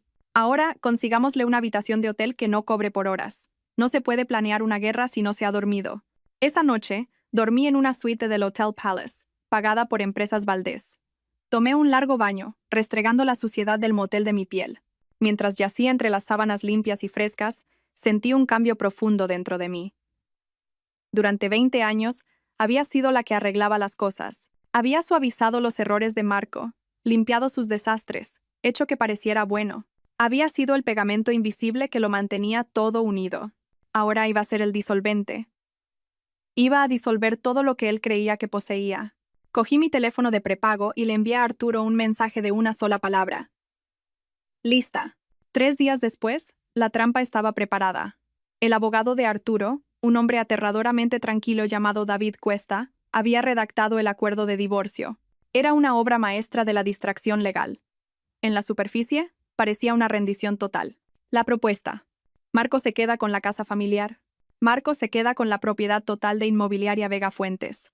Elena recibe una suma única de 500.000 euros, una fracción de lo que me correspondía. Elena renuncia a toda reclamación de futura pensión compensatoria. Parecía que me rendía, parecía que estaba rota, desesperada por dinero, y que solo quería huir. A Marco le encantaría, alimentaba su ego perfectamente. Pero enterrada en lo profundo del documento de 60 páginas, en la sección 14, subsección C, párrafo 4, estaba la cláusula píldora venenosa. En el caso de que se descubra que cualquiera de las partes de este acuerdo ha participado en actividades delictivas no reveladas, fraude o malversación durante el matrimonio, o sea condenada por un delito grave dentro de los 24 meses posteriores a la firma, este acuerdo en su totalidad quedará nulo y sin efecto. En tal caso, todos los activos, incluyendo el 100% de las acciones de la empresa y los bienes inmuebles, revertirán a la parte no infractora en concepto de daños punitivos. Marco nunca leía la letra pequeña. Pagaba a abogados para que lo hicieran. Pero su abogado, Ricardo Balbuena, era perezoso. Lo sabía porque yo solía pagar sus facturas.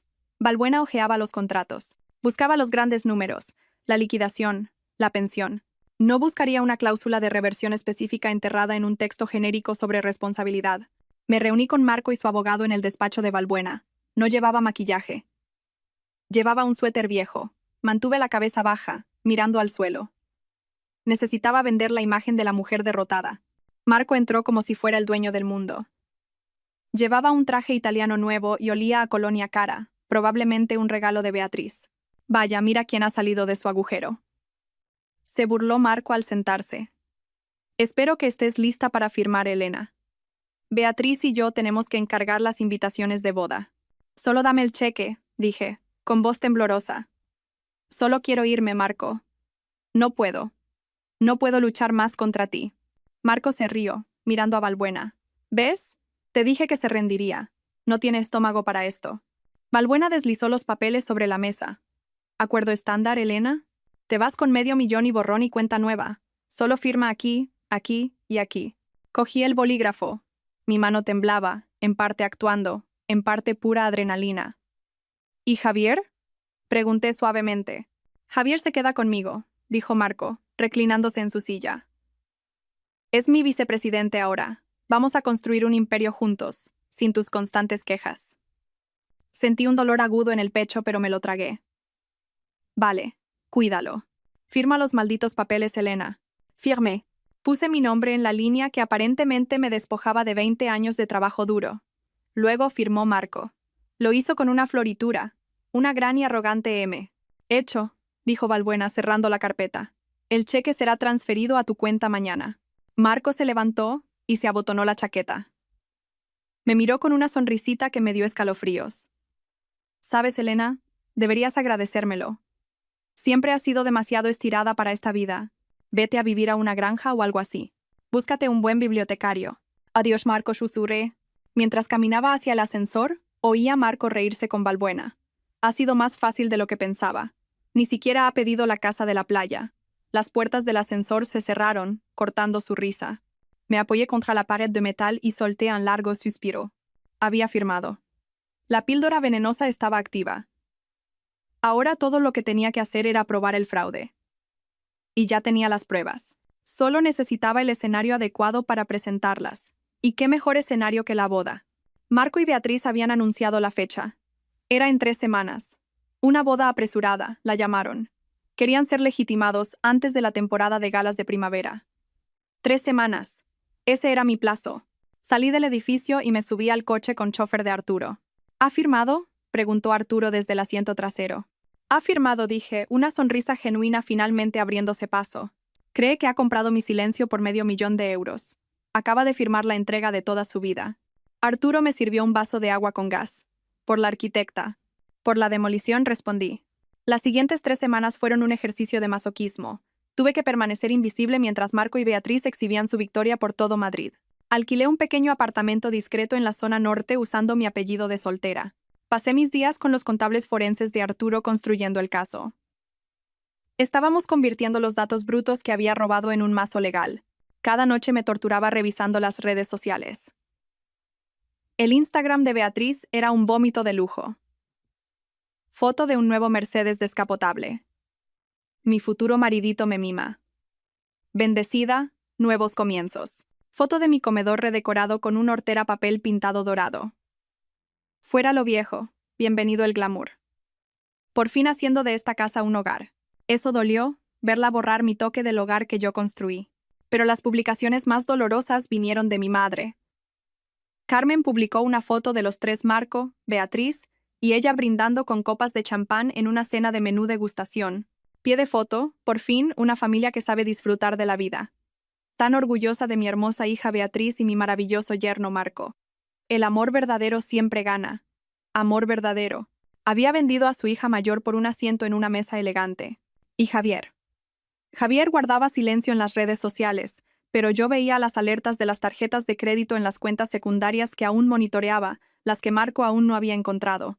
Bodega El Tío Pepe, 400 euros. Discoteca Capital, 1.200 euros.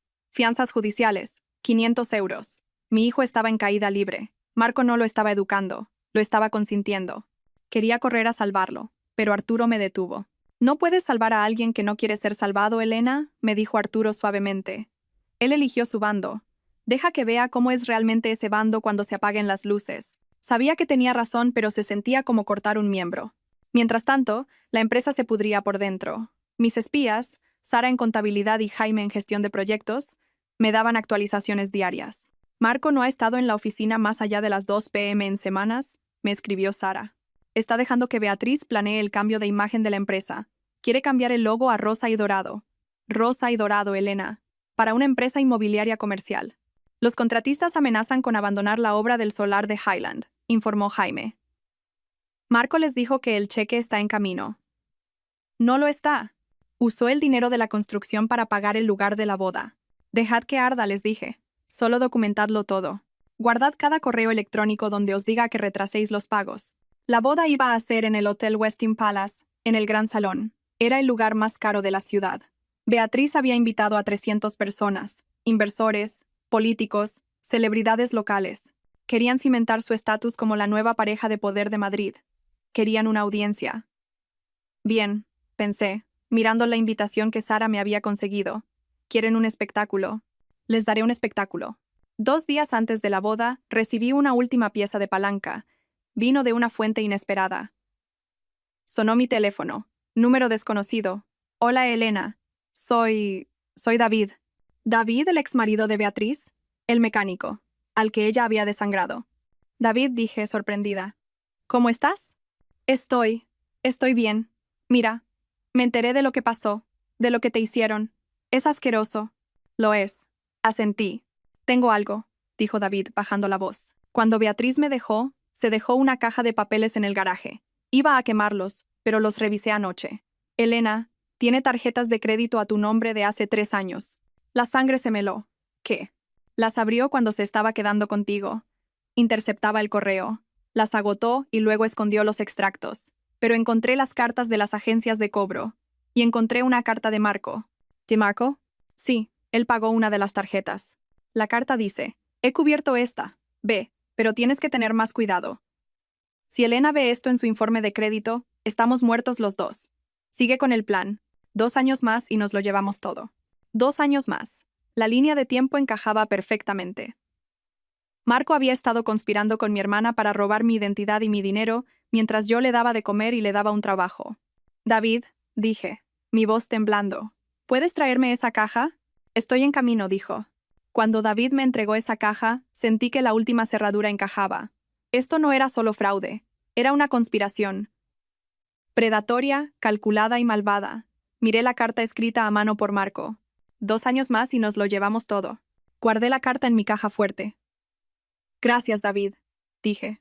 ¿Dales caña, Elena? Dijo, con una sombría sonrisa. Oh, pienso hacerlo, respondí. Pienso darles el infierno entero. El día antes de la boda, hice algo peligroso. Fui a ver a Javier. Sabía que no debía. Arturo me lo desaconsejó. Pero yo era madre primero y exesposa vengativa segundo. Necesitaba darle una última oportunidad para bajarse del barco que se hundía. Esperé fuera de su nuevo ático, el que Marco había comprado con fondos de la empresa. A las 11 de la mañana Javier salió tambaleándose, con aspecto de resaca. Llevaba gafas de sol de diseño y una sudadera que costaba más que mi primer coche. Javier, lo llamé. Dio un respingo girándose. Cuando me vio, su rostro se endureció. Mamá, ¿qué haces aquí? ¿Me estás acosando ahora? No te estoy acosando. Estoy tratando de salvarte. No necesito que me salven, escupió, caminando hacia su porche. Me va genial. Papá acaba de ponerme a cargo de la cartera de la zona sur. Javier, escúchame, dije, interponiéndome en su camino. Tu padre te está mintiendo. La empresa está en bancarrota. Está robando dinero para pagar este estilo de vida. Te está usando como escudo. Cuando vengan los federales, y van a venir, tu nombre está en los documentos. Javier se rió. Fue un sonido hueco y frágil. Solo estás celosa. Estás celosa porque papá está ganando y tú eres. Eres una don nadie. Estás viviendo en algún tugurio, ¿verdad? Papá me lo dijo. Estoy viviendo en la realidad, dije, mi voz urgente. Javier, por favor, no vayas a la boda mañana. Simplemente di que estás enfermo. Vete con tus amigos. Simplemente no estés allí, de pie junto a él cuando suceda. ¿Cuando suceda qué? Desafió. ¿Vas a arruinarla? ¿Vas a montar una escena? Dios, eres patética, mamá. Papá dijo que intentarías arruinarlo. Me llamó patética. Sentí que la ira subía, pero la reprimí. Javier, mírame. Yo te crié. Te conozco. Tú no eres esta persona. Eres amable. Eres inteligente. No eres un ladrón. No soy un ladrón, gritó, su cara enrojeciendo. Soy un hombre de negocios, como papá. Papá es un fraude, le grité de vuelta. Y Beatriz es un parásito. Y si te quedas con ellos, te hundirás con ellos. Javier me fulminó con la mirada. Luego sacó su teléfono. Voy a llamar a seguridad. Aléjate de mí. Se subió a su coche y aceleró el motor agresivamente. Mientras salía derrapando del aparcamiento, bajó la ventanilla y gritó. No vengas mañana, mamá. Nadie te quiere allí. Eres el pasado. Lo vi alejarse, mi corazón rompiéndose de nuevo. Pero esta vez la ruptura fue más limpia. Lo había intentado. Le había tendido la mano. Él la había apartado de un manotazo. Ahora estaba por su cuenta. Conduje de vuelta a mi apartamento. Arturo me estaba esperando con los preparativos finales. ¿Cómo ha ido?, preguntó, aunque claramente sabía la respuesta por mi cara. Se ha ido, dije rotundamente. Le han lavado el cerebro por completo. Entonces aprenderá por las malas, dijo Arturo. ¿Estás lista para mañana? Sí. ¿Tenemos los códigos de acceso al proyector? Sí. ¿La policía está informada? Sí. El inspector Miller nos espera en el vestíbulo a las 8 p.m. Arturo me entregó una funda de ropa. Entonces necesitarás esto. Abrí la cremallera de la funda. Dentro había un traje. No era un vestido de exesposa frenética y desesperada. Era un elegante traje de esmoquín negro a medida. Yves Saint Laurent. Poderoso, elegante, severo. Ponte tu armadura, Elena, dijo Arturo. Mañana no eres la víctima, eres la verdugo. Toqué la tela, era fresca y suave. Gracias, Arturo. Descansa un poco, dijo. Mañana será una noche larga. No descansé. Me senté junto a la ventana, observando las luces de la ciudad. Pensé en Marco y Beatriz, probablemente ensayando sus votos en ese momento. Probablemente riéndose de cómo se habían salido con la suya. 2 años más y nos lo llevamos todo. No tendrían 2 años. Ni siquiera tendrían 2 días. Mañana, el señor y Lasra Vega iban a tener un tipo de recepción muy diferente. La mañana de la boda amaneció gris y nublada. Un día perfecto en Madrid para un funeral. Pasé la mañana revisando la presentación. Lo habíamos cronometrado perfectamente. Empezaría justo después del montaje de video de su historia de amor que Beatriz había encargado por 20.000 euros. A las 6 de la tarde, los invitados comenzaron a llegar al Hotel Palace. Vi la transmisión en vivo desde una cámara que Arturo había instalado en el salón de baile. Tenía una participación en el hotel. Conseguir acceso fue trivial. Era nauseabundo. La sala estaba cubierta de cristales y rosas, miles de ellas. Había una escultura de hielo de Marco y Beatriz entrelazados. Vi a mi madre Carmen, saludando a los invitados. Llevaba un vestido de color champán demasiado juvenil para ella, radiante como si le hubiera tocado la lotería. Sí, ¿no es maravilloso?, La oí decir a un primo confundido. Son almas gemelas. ¿Elena? Oh, la pobre Elena no pudo soportar el éxito de Marco. Se está tomando un tiempo libre. Vi a Marco. Parecía nervioso pero triunfante. Estaba dando la mano, dando palmaditas en la espalda, interpretando el papel del rey benévolo. Y Beatriz. Entró con un vestido de pronovias hecho a medida, cubierta de diamantes. Diamantes que mi empresa pagó. Estaba guapísima. Tenía que admitirlo. Guapísima y podrida. La ceremonia comenzó. Los escuché intercambiar votos. Prometo ser tu compañero en todas las cosas, dijo Marco, mirando profundamente a los ojos de Beatriz. Prometo apoyar tus sueños y pasar mi vida haciéndote feliz, arrulló Beatriz. Yo estaba sentada en la suite del hotel de arriba sorbiendo un café solo. Mentiras, susurré. Cada palabra es una mentira. ¿Estamos listos?, preguntó Arturo consultando su reloj. La señal está en vivo, confirmó el técnico. En cuanto dé la orden, secuestramos la transmisión. Todavía no, dije. Espera los brindis. Espera a que todos estén sentados y mirando las pantallas. La recepción comenzó. El cava fluía. Marco se levantó para dar un discurso. Quiero agradecer a todos por estar aquí, tronó, sosteniendo la mano de Beatriz. Este ha sido un largo viaje. Un viaje para encontrar la verdadera felicidad. A veces tienes que tomar decisiones difíciles para encontrar tu verdadero destino. La multitud aplaudió educadamente, aunque vi algunas miradas incómodas. Todos conocían el escándalo. Simplemente no les importaba mientras la barra libre fuera de primera. ¿Y a mi nueva esposa, Beatriz?, continuó Marco. Eres mi musa, mi roca, mi todo. Mi teléfono vibró. Era la señal. Ahora, dije. Abajo, en el salón de baile, las luces se atenuaron para el montaje de video. Una música sentimental comenzó a sonar. Fotos de Marco y Beatriz en yates, en París, en la playa, aparecieron en las enormes pantallas detrás de la mesa principal. La multitud suspiraba. Me levanté y me alisé la chaqueta del smoking. Salí de la suite y me dirigí al ascensor.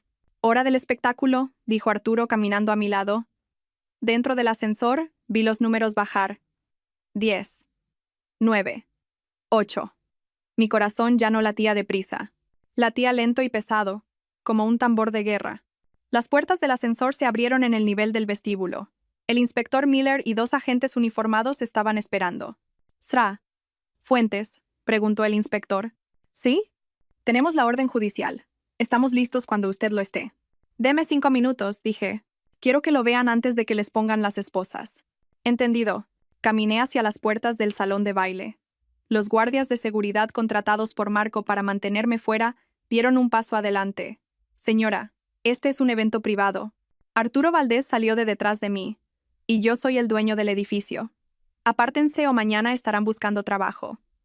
Los guardias dudaron, reconocieron a Arturo e inmediatamente retrocedieron. Empujé las puertas dobles. Dentro, la música acababa de alcanzar un crescendo. El video en la pantalla mostraba a Marco y Beatriz besándose frente a la Torre Eiffel. Y entonces la pantalla parpadeó. La música se cortó con un chirrido de retroalimentación. La sala quedó en silencio. En las enormes pantallas, la imagen romántica se desvaneció. En su lugar, apareció una austera hoja de cálculo, números rojos, y luego un documento, un extracto de tarjeta de crédito. Nombre: Beatriz Miller. Dirección: Calle del Roble 124, mi casa. Compra: anillo de diamantes Cartier, 25.000 euros. Pagado por cuenta corporativa de Vega Fuentes. Un murmullo recorrió la multitud. «¿Qué es eso?», chilló Beatriz levantándose. «Marzo, arréglalo». «Corten la señal», gritó Marco a la cabina de audiovisuales. «Apáguenlo». Pero el técnico en la cabina era nuestro. No lo apagó. Subió el volumen. Y entonces mi voz, pregrabada, retumbó por los altavoces. «Hola, Marco. Hola, Beatriz. Queríais una reunión familiar. Queríais que todos fueran testigos de vuestra unión. Bueno, pues vamos a enseñarles sobre qué está construida realmente esta unión». Todas las cabezas se giraron, no hacia la pantalla, sino hacia el fondo de la sala. Entré. El silencio en el gran salón de baile era absoluto. 300 pares de ojos se volvieron en sus sillas para mirarme. Caminé por el pasillo central, mis tacones resonando rítmicamente en el suelo de mármol. El traje de smoking negro me hacía parecer una sombra contra el mar de flores rosas. Marco estaba congelado en la mesa principal, su rostro perdiendo todo color. Beatriz se apretaba la servilleta contra el pecho, con la boca abierta. Mi madre Carmen parecía que estaba a punto de sufrir un infarto. Elena, susurró Marco, el micrófono recogiendo su voz temblorosa. ¿Qué estás haciendo? No me detuve hasta que llegué al centro de la pista de baile, directamente frente a la mesa principal. Los miré, las personas que habían sido mi mundo, ahora solo figuras pequeñas y asustadas en un escenario. Estoy aquí para hacer un brindis, dije, mi voz proyectándose claramente sin necesidad de micrófono. Sostuve un mando a distancia. Lo apreté. La pantalla detrás de ellos cambió de nuevo. Esta vez, era la cadena de correos electrónicos entre Marco y el detective privado. Marco, busca más a fondo, o invéntate algo. No puedo permitirme darle la mitad. La multitud ahogó un grito. Vi a inversores, hombres a los que Marco respetaba, hombres que necesitaba, inclinándose, susurrando furiosamente. «¡Apágalo!», gritó Marco abalanzándose hacia la cabina del DJ. «¡Seguridad! ¡Sáquenla de aquí!». «Siéntate, Marco». La voz de Arturo Valdés retumbó desde la entrada. «A menos que quieras añadir agresión a tu lista de delitos». Marco se congeló. Vio a Arturo. Vio a los policías esperando en las sombras de la salida. Esto es falso», gritó Beatriz, las lágrimas corriendo por su rostro perfectamente maquillado. «Está celosa. Ha hackeado el sistema. Está loca». «¿Loca?», apreté el mando de nuevo. Apareció un nuevo documento. La solicitud de préstamo falsificada para el proyecto de Chamartín. La que tenía mi firma torpemente pegada. ¿La falsificación documental es de locos, Beatriz?, pregunté con calma. ¿El fraude bancario es de locos? Porque esos son años de cárcel. ¿Y adivina qué nombre aparece en las empresas fantasma que reciben los fondos robados? Apreté de nuevo. Inversiones Orión. Propietaria, Beatriz Miller. La señalé. Tú no eres solo una amante. Eres una mula. Marco te usó para blanquear 3 millones de euros. ¿Te lo dijo? ¿Te dijo que cuando Hacienda venga a buscar, vendrán a por tu firma? Beatriz miró a Marco, con los ojos desorbitados de horror. Marco, dijiste que era optimización fiscal. Dijiste que era legal. Cálate, Beatriz, chiseu Marco. Oh, no lo detengas, dije, sonriendo fríamente. Deja que lo explique. Deja que le explique a nuestra madre cómo se refiere a ella. Clic. Apareció el correo electrónico. Asunto. La vieja. Marco, simplemente extiéndele a Carmen otro cheque del fondo B. La vieja es codiciosa. Mientras le paguemos el piso, mantendrá a Elena en la oscuridad. Vendería a su propia hija por un presupuesto de reforma. Carmen emitió un sonido que era mitad gemido, mitad ahogo. Se levantó, sus manos temblando tanto que volcó su copa de champán. Marco, graznó, tú, me llamaste eso. Después de todo lo que hice por ti. Me puse de tu lado. Traicioné a mi propia hija por ti. ¿Y qué has conseguido, mamá?, dije, mirándola con lástima. Un asiento en una boda que está a punto de convertirse en la escena de un crimen. Marco miró alrededor de la sala, con los ojos desorbitados. Vio su imperio desmoronarse en tiempo real. Vio a los inversores marchándose. Vio a los camareros detenerse para mirar. Vio el final. «Firmaste el acuerdo», me gritó, desesperado. «Lo firmaste. Renunciaste a todo. No puedes tocar la empresa». Sección 14. Dije simplemente. La píldora venenosa. Si cometiste un delito, el acuerdo es nulo, y toda la casa, la empresa, los activos revierte a mí. Las rodillas de Marco cedieron, se desplomó en su silla. Y Javier, dije, volviendo mi mirada hacia mi hijo, que estaba sentado al final de la mesa, pálido como un fantasma. Javier me miró, aterrorizado. Miró la pantalla, donde ahora se mostraban sus propios mensajes de texto. «¿Vicepresidente? ¿En serio? Vale, cuenta conmigo». «¿Querías ser un hombre de negocios, Javier?», dije suavemente. «Pues aquí tienes tu primera lección. Comprueba bien a tus socios». Apreté el mando por última vez. Se reprodujo un video. Era una grabación de vigilancia del aparcamiento de la empresa. Mostraba a Marco discutiendo con Beatriz 2 días antes. Marco, en el video. «Una vez que consigamos el dinero de Valdés, nos deshacemos del crío. Javier es un lastre. Le dejamos la deuda fiscal y nos mudamos a Mónaco». Es demasiado estúpido para darse cuenta. El salón quedó en silencio sepulcral. Javier se levantó lentamente. Miró a su padre. La adoración de héroe en sus ojos se había ido, reemplazada por una devastadora comprensión. «Papá», susurró Javier.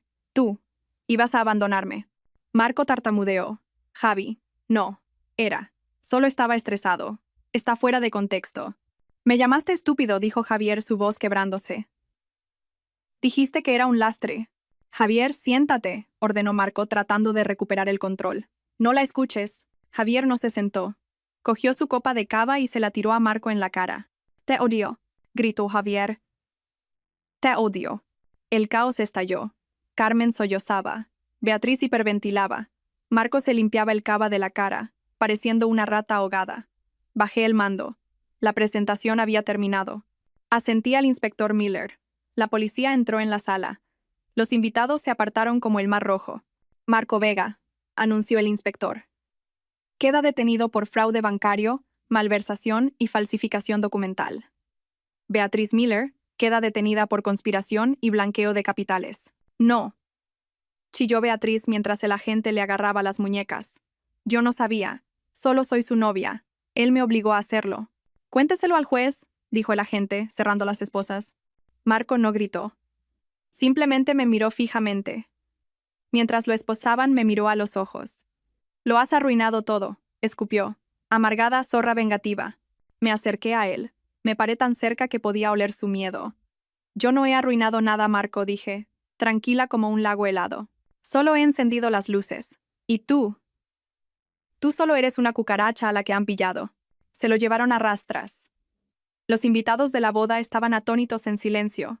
El único sonido era el llanto de Carmen. Miré la mesa principal por última vez. El pastel estaba intacto. Las flores eran perfectas. La ilusión estaba destruida. Me volví hacia Arturo Valdés. Creo que he terminado aquí. Brillante, dijo Arturo, ofreciéndome su brazo. Absolutamente brillante. Mientras salíamos, no miré hacia atrás a mi madre llorando ni a mi hijo devastado. Todavía no. Ellos habían hecho su cama. Esa noche tenían que dormir en ella. Los días siguientes a la boda fueron un circo mediático. El Mundo publicó la historia en primera plana. Blues nupciales. Magnate inmobiliario detenido en el altar. No di entrevistas. Dejé que las pruebas hablaran por sí solas. Volví a mi casa 3 días después. La policía la había despejado como escena del crimen. Fue extraño volver a entrar en las habitaciones que yo había diseñado. Las cosas de Beatriz estaban por todas partes. Ropa hortera, revistas baratas, botellas de vino medio vacías. Contraté a un equipo de limpieza. Tiradlo todo, les dije. Todo lo que no sea mío. Quemad las sábanas. Cambiad los colchones. Quería fregar su ADN de mi vida. A Marco se le denegó la fianza. El juez lo consideró un riesgo de fuga debido al plan de Mónaco grabado en video. Estaba en la cárcel de Soto del Real, cambiando sus trajes italianos por un mono naranja. Beatriz pagó la fianza, pagada por mi madre, que había liquidado sus ahorros de jubilación para sacar a su bebé. Pero Beatriz no era libre. Se enfrentaba a 5 o 10 años. Su cara estaba por todo internet como la cazafortunas camino de la cárcel. Entré en las oficinas de Vega Fuentes, ahora exclusivamente mías. Los empleados me recibieron con una mezcla de miedo y alivio. Vamos a cambiar el nombre de la empresa, anuncié en la primera reunión general. Vega Fuentes ha muerto. Bienvenidos a Inmobiliaria Fénix. Aplaudieron. Sabían quién firmaba los cheques. Una semana después, mi madre vino a verme. Parecía 10 años mayor. Tenía el pelo descuidado, los ojos rojos. Se quedó en mi porche, temblando. Elena, dijo su voz temblorosa. Carmen, dije, bloqueando la puerta. No la llame mamá. ¿Puedo entrar? Hace mucho frío. Puedes decir lo que tengas que decir desde ahí. Se estremeció. Elena, por favor, sé razonable. Beatriz está aterrorizada. Es solo una niña. No sabía lo que hacía. Marco la manipuló. Beatriz tiene 40 años, dije fríamente. Sabía que se acostaba con mi marido. Sabía que se gastaba mi dinero. Firmó los papeles. Es tu hermana, gimió Carmen. No puedes dejar que vaya a la cárcel. Tienes que retirar los cargos. Dile al fiscal que fue un malentendido. No fue un malentendido. Fue un delito. Si haces esto, siseó Carmen, su pena convirtiéndose en el veneno familiar, no eres hija mía. Estás destruyendo a esta familia. Me reí. Fue un sonido ligero, libre. Carmen, tú destruiste esta familia hace 20 años cuando decidiste que Beatriz era la princesa y yo la sirvienta. No has venido a disculparte. Has venido a pedirme que lo arregle de nuevo. ¿Quieres que sea el chivo expiatorio una última vez para que Beatriz pueda salir libre? Es delicada. Es una delincuente. ¿Y tú? Eres una cómplice. Vi los cheques que te extendió Marco. Honorarios de consultoría. Aceptaste dinero para ayudarles a manipularme. Carmen palideció. No voy a presentar cargos contra ti, Carmen. dije. No porque te quiera, sino porque no quiero la vergüenza de ver a mi madre en una foto policial. Pero estás muerta para mí. No me llames. No vengas aquí. Si necesitas dinero, pídeselo a Beatriz. Ah, espera. Está en la ruina.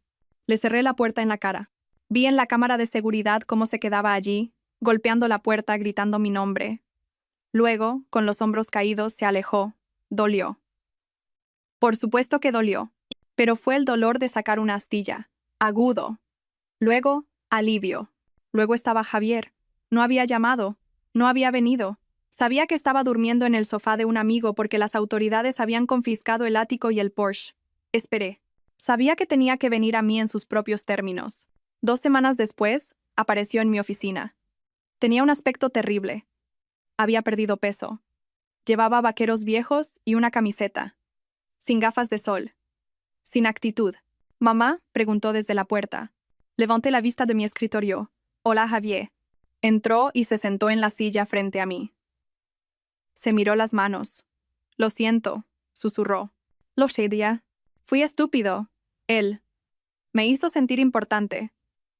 Me dijo que era mejor que la universidad. Me dijo que tú me estabas frenando. Y le creíste porque era más fácil que trabajar, dije, suave pero firme. Sí, admitió, las lágrimas goteando sobre sus vaqueros. Vi el video. Me llamó un lastre. Iba a abandonarme. Él. No tengo nada, mamá. Se llevaron el coche. No tengo dinero. Necesito ayuda. Miré a mi hijo. Quería abrazarlo. Quería extenderle un cheque y arreglarlo todo. Pero ahora yo era la arquitecta, y no se construye una estructura fuerte sobre cimientos agrietados. Te quiero, Javier, dije, pero no voy a darte dinero. Levantó la vista, aterrorizado. Pero, ¿dónde voy a vivir? No lo sé. Eso tienes que resolverlo tú. Mamá, por favor. Este es el trato, dije, deslizando un papel sobre el escritorio. Esto es una solicitud de préstamo para estudiantes, y esto es una solicitud de empleo para el Departamento de Correspondencia de Inmobiliaria Fénix. Salario mínimo. Empiezas desde abajo. Terminas la carrera por la noche. ¿El departamento de correspondencia?, preguntó, sorprendido. Tómalo o déjalo. Si quieres ser un hombre, Javier, te lo ganas. Marco te dio cosas para comprarte. Yo te ofrezco nada para que puedas construirte a ti mismo. Miró los papeles. Me miró a mí. Vio la resolución en mis ojos. Lentamente, extendió la mano y cogió el bolígrafo. Vale, dijo, su voz temblando. Acepto el trabajo. Bien, dije. Preséntate a Sara en RRH.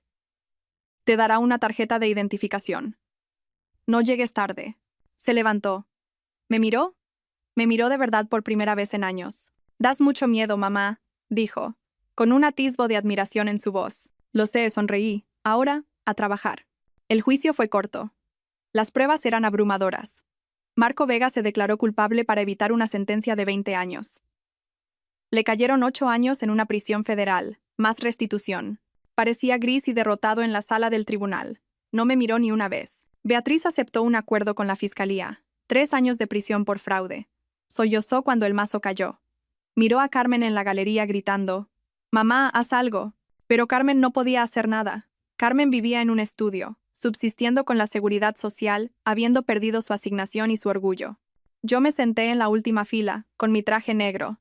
Vi cómo se hacía justicia. No sentí alegría. Sentí paz. El balance por fin estaba corregido. Epílogo. 1 año después, estaba en mi oficina en la planta 40, con vistas a la Castellana. El letrero de Inmobiliaria Fénix en la pared detrás de mí era de un elegante plateado y azul, sin rastro de rosa. La empresa prosperaba.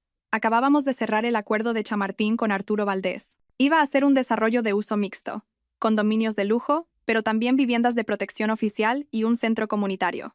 Mi teléfono vibró. Javier. Hola, mamá. Acabo de terminar mi examen final de economía. Creo que lo he bordado. Además, el equipo de correspondencia mejoró la eficiencia de clasificación en un 15% esta semana. ¿Me subes el sueldo? Sonreí. No te pases, pero la cena corre de mi cuenta esta noche. A las 7. Javier, Ali estaré. Estaba trabajando duro. Estaba cansado, sin un duro, y era humilde. Y nunca había estado más orgullosa de él. Se estaba convirtiendo en el hombre que sabía que podía ser, no en la caricatura que su padre intentó moldear. Llamaron a mi puerta. Adelante. Arturo Valdés entró con una botella de champán. Por el primer aniversario, dijo, del día en que quemaste el circo. Parece que ha pasado una vida entera, dije, aceptando la copa. ¿Sabes? Dijo Arturo, apoyándose en mi escritorio. Marco me envió una carta desde la cárcel. Quiere saber si le compraré sus acciones de las antiguas empresas fantasma. Necesita dinero para el economato. ¿Qué le dijiste? Le dije que solo hago negocios con la CEO. Y la CEO está ocupada construyendo un imperio. Chocamos las copas. Miré el horizonte de la ciudad. Había perdido un marido. Había perdido una hermana. Había perdido una madre. Pero me había encontrado a mí misma. Ya no era el chivo expiatorio. No era la que arreglaba las cosas. No era la esposa invisible. Era Elena Fuentes, la arquitecta. Y mi vida, por fin, era verdaderamente mía. Gracias por escuchar mi historia. No ha sido fácil revivirla, pero si mi viaje puede ayudar a una sola persona a enfrentarse a la gente tóxica en su vida, entonces ha valido la pena. La familia no siempre es la sangre. La familia son las personas que te respetan, que te valoran y que están a tu lado cuando llega la tormenta. Si te aferras a alguien solo porque es familia, pero te está haciendo daño, déjalo ir. Eres lo suficientemente fuerte como para construir algo nuevo. Si te ha gustado esta historia y quieres ver más justicia servida, por favor, pulsa el botón de me gusta. Realmente ayuda a que el canal crezca. Y suscríbete para no perderte la próxima historia. Y dime en los comentarios, ¿alguna vez has tenido que cortar con un miembro tóxico de tu familia? ¿Cómo encontraste la fuerza? Leo cada uno de los comentarios y me encantaría escuchar tu historia. Hasta la próxima, mantente fuerte, sé inteligente y nunca dejes que nadie te quite las llaves de tu castillo.